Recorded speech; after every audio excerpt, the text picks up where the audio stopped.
0704 rumah Nuralan binti Abdul Ghani. Lebih view macam mana tau. Assalamualaikum. Ya, Nuralan binti Abdul Ghani. Ni dia dah pergi. Besar ni. Jom. Anda Tun Razak tau. Assalamualaikum.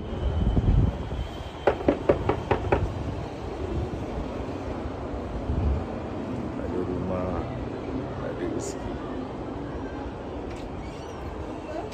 Siapa lagi minta hutang? Ya Allah, aku tengah ni.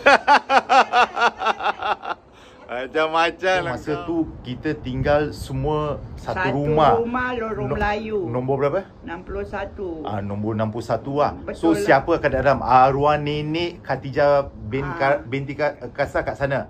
Arwah Datuk Hassan ada sana? Tak ada. Kan tak ingat lah. Mungkin dah meninggal. So meninggal. mana Nenek dengan Mak Long janda. Satu rumah tu. satu rumah. Dan baru dengan satu rumah tu ada arwah bapak aku, arwah Pak Ngamit.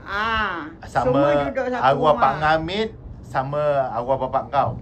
Then arwah Mamusuk sama arwah Mamuno.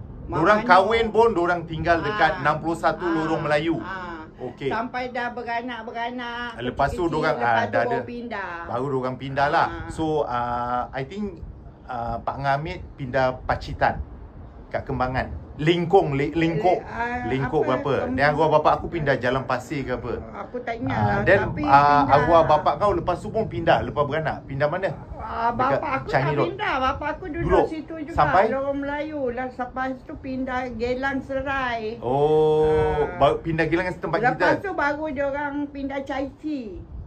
Okey, dia duduk Gilang Serai dulu dengan kau. Kau pun datang. So arwah Mak Long, arwah nenek pindah. Bapa aku duduk Gelang Serai juga. Bapa aku kerja kapal. Balik sekali-sekali. Mak aku je lah dengan Saipul duduk rumah tu. Okey. So dia punya cerita lepas tu